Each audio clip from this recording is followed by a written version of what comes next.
So, does this look at all familiar to you? It might, because I was the like loon who both finished Drums of Autumn and started the Fiery Cross in the same day. So I started reading this morning. I am 100 pages in, which according to Goodreads is only about 7%. And that is because this book is like 1,400 pages long. 1,443 pages to be precise, if we want to split hairs. So it is a big one. I think it's actually the biggest one that I will come across thus far. I think otherwise they tend to be around the 1,000 to 1,100 page mark. So this is pretty big. I don't think it's the biggest one in the series. I want to say book 6 might be. It might have that honor. But who knows, when Go Tell the Bees That I'm Gone comes out, it could blow us all out of the water. Like, who knows? Anywho's the Fiery Cross starts off like literally where we left off with Drums of Autumn. Like, they're both set in October in 1770 at this gathering of Scottish Highlanders that are in the colonies. There are about to be 2 weddings that we had heard about in Drums of Autumn: Jocasta to Duncan, Brianna to Roger. Little Jemmy is 6 months old. Fergus and Marcelly are on baby number 2. Jamie and Claire are doing their Jamie and Claire things. Claire is basically healing all the wounded and sick that she can get her greedy little hands on. So it picks up kind of where you would expect it to. All we know is that there's been some sort of like riot in Hillsborough, which is why there is like a regiment of Highlanders who've come to kind of find out as much information as they can about the perpetrators, because the governor Tryon has sent them to do so. So things are heating up quickly. Like, there's already trouble brewing, as one would expect from an Outlander book. Like, Jamie and Claire always end up in the thick of it. Like, it just is what it is. So I stopped just before when I think the weddings are going to take place. But it's been a drizzly kind of morning, which, according to the Scots, is not great. They keep talking about sunshine on a bride, rain on a corpse. I don't even get the like proverb, but yeah, that keeps coming up, and it's just been rainy and gross. So we'll pick up, I guess, and we'll have newlyweds the next time I check with you. I'm going to do the same thing I did with Drums of Autumn, which is I will check in every few hundred pages, I guess, and check in sooner if something like massive happens, or if I have like a random tangent to go off of. So with that, I will check with you all later. Have a wonderful, wonderful day. Good morning. Excuse the bedhead, but it is actually really chilly this morning, so I am bundled up in bed. It's like 54 degrees, which is feeling very autumnal, and I love it, but I was not dressed for it last night. So currently wrapped up in my comforter and this fuzzy blanket, and it's giving me life. But I figured I would check in because at this point I'm about 1/3, I guess, of the way into Fiery Cross, which is around 500 pages of the book, and that's just mildly depressing that 1/3 of the book is 500 pages. So have a moment of silence for that fact.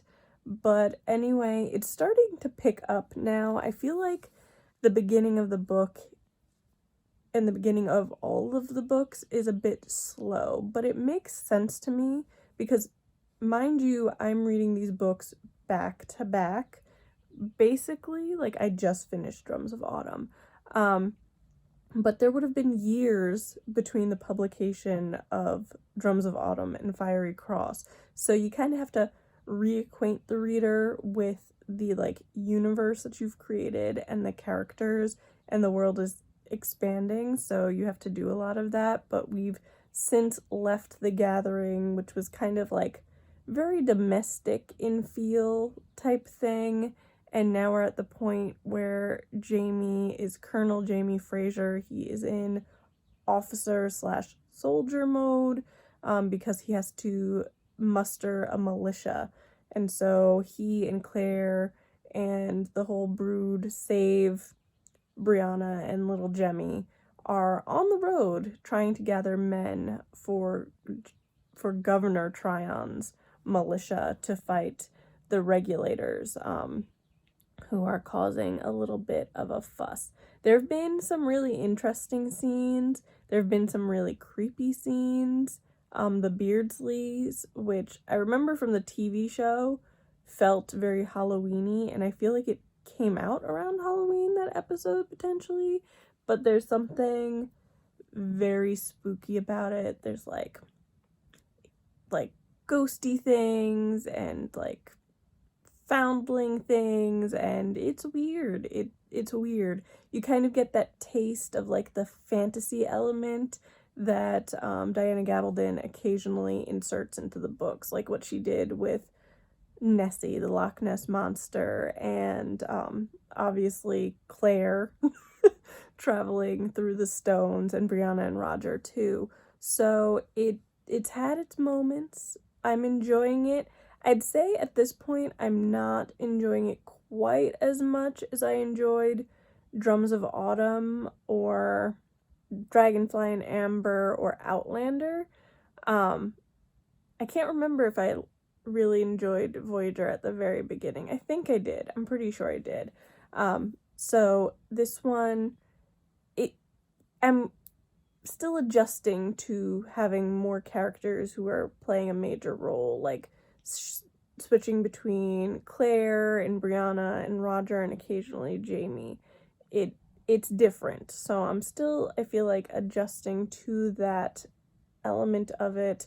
And I've never been interested in American history, especially colonial history. So now to have them basically eyeballs deep in it has always worried me. Like, would I like it? Would I care? And I think at this point I can say yes, I care, because it's Jamie and Claire. So I'm going to read the story. But I'm definitely looking forward to and waiting for kind of this war with the regulators, because then I think things will feel a lot like they did in the lead up to like Culloden, like, and that was really interesting and filled with action. But essentially the first bit of the book was very quiet, very domestic. Either you were at the Ridge or you were at the gathering, and now we're kind of actually going out into the wilderness and doing things. We're now in Brownsville. That's where I've kind of left off, which the Browns, I know from the show, are kind of weird, kind of freaky, kind of scary, don't like them. But I think the only other interesting bit is that Jamie has had John Gray looking for Stephen Bonnet, and there are rumblings about where Stephen Bonnet may be. He seems to be alive, and because Brianna found a letter from John Gray, she now also knows that he's alive and well, relatively speaking. So yeah, that is the update on that. But anyway, it is just after 8 on a Monday, so I'm going to fix myself a quick breakfast and then shower and get ready for work. I can't believe the weekend is over. Womp womp. Good morning. I feel like it has been a minute since I've checked in. Probably because it has actually been a minute. So I was doing so good with reading this month. Like, I was forging ahead, getting to everything I needed to get to. And then, unfortunately, I developed a sty. Now, I know I've had styes in the past, but I think I have blocked like the discomfort of them out of my mind, because I would 10 out of 10 not recommend anyone develop a sty at any point. I'm pretty sure that mine was due to stress or something of the sort, because I had had like 3 weeks of mind-numbing, stress-inducing deadlines at work, and I started to feel something basically now well over a week ago. I just assumed that it was stress and just kind of went on with it, and it seemed to get better. And then I woke up one morning and was just like, no, something is wrong. This hurts to blink. And so I did like a telecall with a doctor, and they were just like, yep, a sty. So I've been putting the ointment on, which is really gross and uncomfortable, and it's just basically, I took a sick day from work because it was just really uncomfortable to stare at a screen. But everyone who's had styes, chiefly my father and my mother who's had to nurse him, was just like, you need to ease up on the eyes because you're just gonna strain and it's gonna hurt more. So there were a few days when I did no reading whatsoever. So now I feel like I'm behind, like seriously behind, because it's now, I don't even know what date it is. It is the 26th, and I did read a good chunk of this morning, but I'm page 810, and I have to get to 443? Yes, 1443. So I'm just under, according to Goodreads, 60% of the way through the book. So I still have a good chunk to go, basically between now and the end of the month, which is only a few days. And on top of that, I need to actually read Velvet Was the Night. That's the book. I need to start that and finish that in time for my work book club, which is on Wednesday. So I may be possibly a bit screwed, but we're gonna try. I figure if I do, it's Sunday, so if I do a fair amount of reading today, I should be able to get through more of Fiery Cross, which is getting good. I would say, like, until the part that I read this morning, I was kind of just feeling meh about this book. I feel like not a whole lot had been happening. For the most part, you started the book with a big gathering, the gathering of the Highlanders, and you spent a ton of time there. And then most recently, you've spent a ton of time at another gathering, this time for Jocasta and Duncan's wedding. And so I'm just kind of like, there are a lot of like events happening, like social events, but not a whole lot else. So I wasn't feeling this book. It was feeling a bit slow, more like a book. Like, I don't read a ton of series, but this feels like the book in a series that you kind of just need as filler to get you from the book before it to the book after it. And now it's starting to pick up a little bit. And now there's like a murder mystery and all sorts of like intrigue going on that Jamie, Claire, Roger, Brianna, Jocasta, Duncan are now trying to like figure out, which is all interesting, kind of in the course of everything that is going on. Because as I said, basically it's been the gathering, then it was the gathering of the militia, and then basically the wedding. So things have started to move, have started to pick up, and I'm enjoying where it's going. It is feeling like a little bit more like a murder mystery at this point, although they seem to have like Miss Marpled or Agatha Christie'd it out and kind of have what seems like a very plausible explanation, I can't talk, and how like Stephen Bonnet, who has reappeared like a bad penny, like fits into all of it. We've also gotten some info on Jocasta's backstory, which is really, really sad, and I love Jocasta as a character, so any harm comes to her, I'm just like bummed. But so we've had some interesting backstory there. That's where I am right now. It is like 8 a.m. on Sunday, and my parents are already outside sitting on the deck in the cool autumnal morning, so I'm gonna go join them and probably work on some stuff for my Iceland trip. But if I do any more reading and have any more developments, I will check in then. But I hope you guys have a lovely day. Bye. Good morning. It is October 14th, and it has been a hot minute since I've checked in for this vlog. I knew October was going to be crazy, knew that, but I still think I was probably a bit ambitious about what I would be able to accomplish. I thought I would have a few videos going up in October, and I haven't sat down to edit any of the ones that I had pre-filmed before the October crazy. And it's just been a while. Like, there was a good, I want to say a good week or so where I didn't sit down and read a physical book.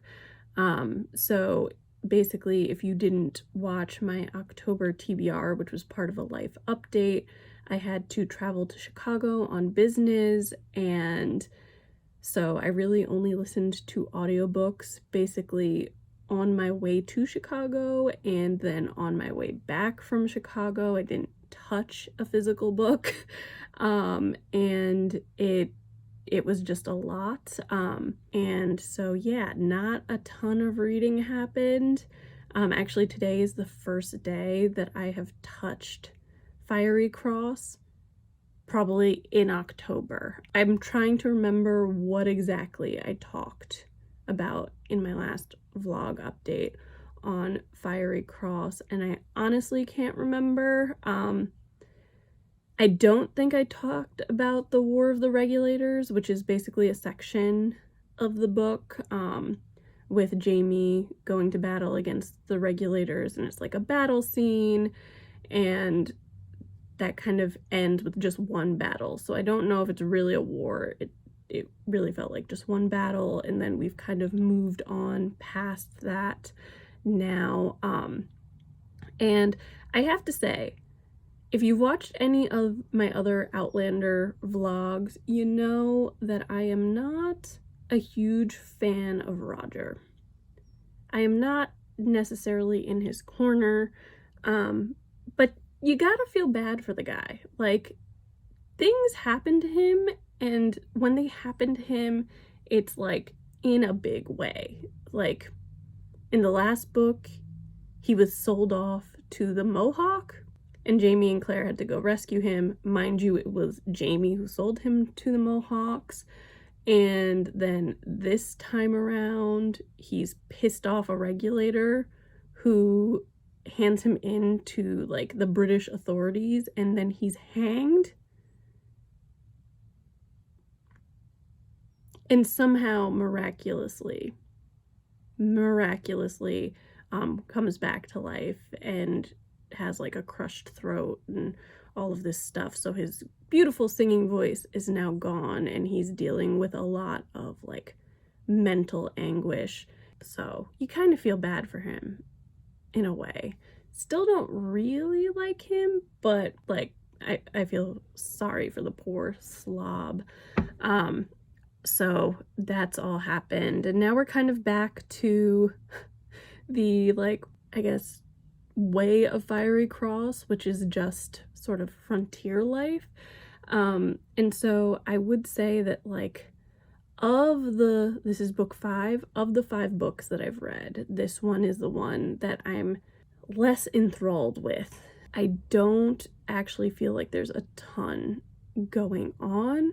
A lot of it is just them kind of living their life on the frontier, trying to make a go of it at Fraser's Ridge, and interacting with their neighbors and the people that Jamie is bringing to the ridge, and interacting with the Native Americans and stuff like that. So it does feel a little sleepy. It doesn't feel like all that much is going on. I do like the fact that they're addressing the fact that Jamie and Claire are aging. Like, Jamie had his 50th birthday basically the day of the battle against the regulators. Alamance, I think is what it's called. So he's 50, and Claire's a few years older than him. They've addressed that. They've like addressed the graying hair, the fact that like they're not spring chickens anymore. So some of that is coming into play, which I appreciate, because you can't pretend like they haven't aged. Like, you just can't. Yeah, as far as what's going on, not a whole lot. Like, there was a lot of build up to Alamance, and then it felt kind of anticlimactic, truth be told. So not my favorite of the books in the series so far. I'm at page like 1100. I think I have 300-ish more pages to go. So right now my goal is to finish it before I leave for Iceland on Sunday. So I basically have to read 100 pages a day, which is doable. And actually on Sunday I have so much time to kill before I have to leave for my flight. It shouldn't be a problem, to be honest, as long as I'm in the right headspace for it. So my goal is basically just to finish this book before Iceland. But basically, this is all to say I'm very, very behind in my reading plans for October. So there's that. My hope is that when I come back from Iceland, at the very least, I can get a good chunk of the way through the 6th book in the Outlander series. I don't think I can finish it in October, so it'll have to hang on a little bit into November. And then I still need to read 7 and 8, and the 9th book comes out in later November.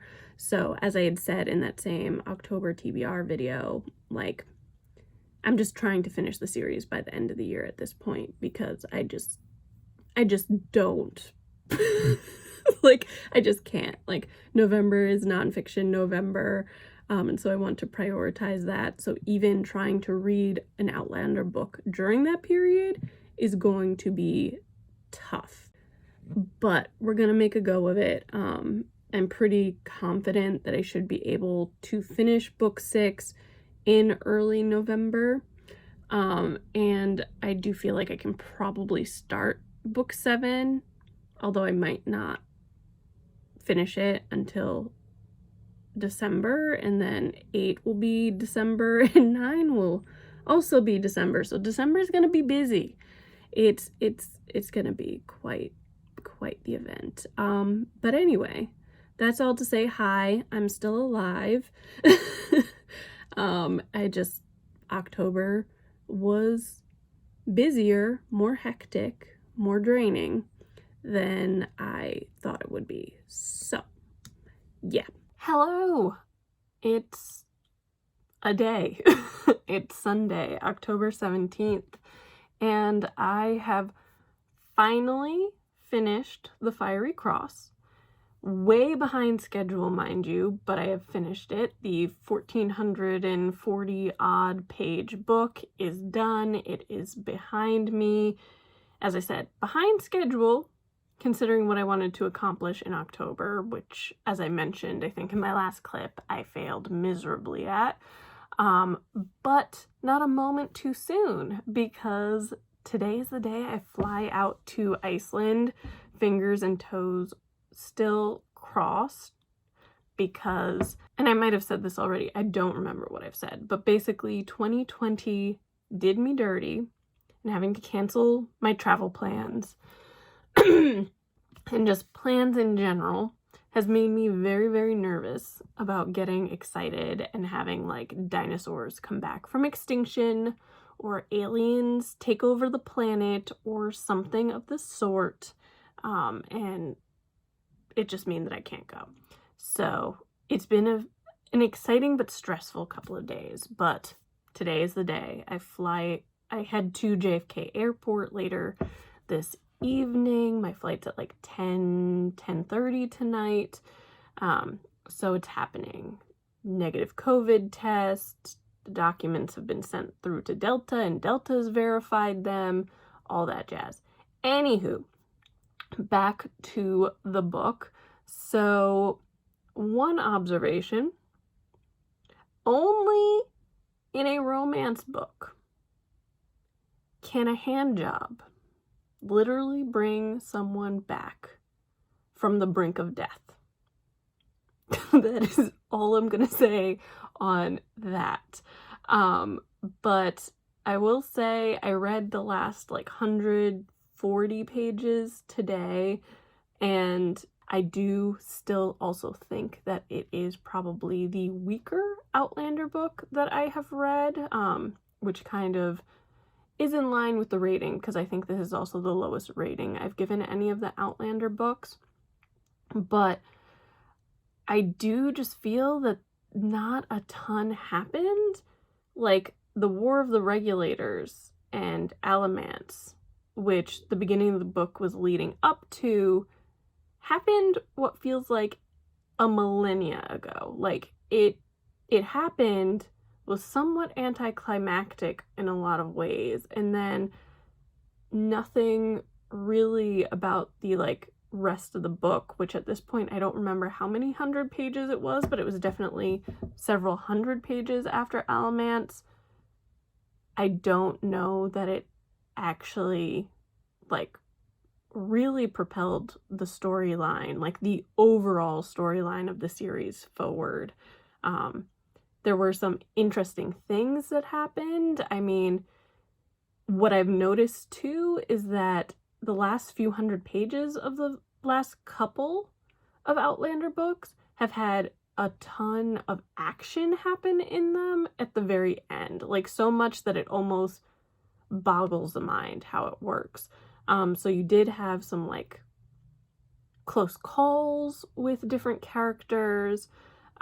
You had more of the Ridge. You had some character development. There's some stuff with Jocasta that happened in the book in particular that I don't remember being part of the TV series, so that was interesting. Some decisions that Roger made, also interesting. But overall, like, part of me thinks the book could have ended several 100 pages ago and have accomplished the same thing. Like, I think the only real reason that the book continued was to kind of further the Stephen Bonnet storyline, which still doesn't feel super resolved to me. Although I do feel like there is now another character.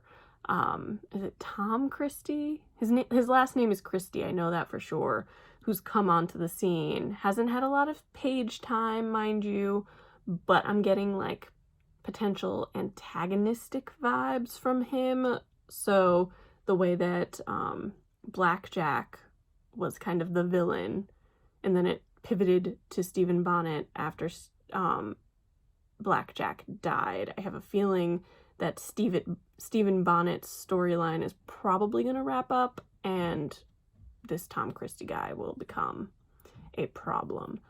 So yeah, that's really all I have to say on that. It was entertaining. I think if you are really invested in the characters, that you will really enjoy it, but probably not as much as the other books. It was just a bit sleepy, to be quite honest. So that's all I have to say on that.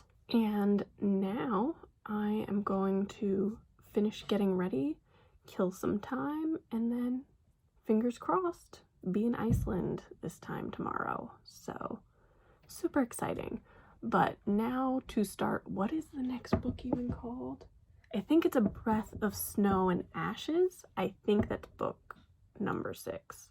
I think. Pretty positive on that. So have no idea when I'm going to start that. Probably not until I get back from Iceland.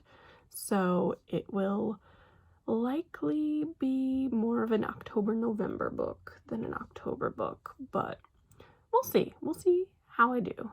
All right, everyone. Thanks so much for watching. I hope you enjoyed this vlog, this journey, which has been quite a journey, if I might say so myself. And I will see you next time.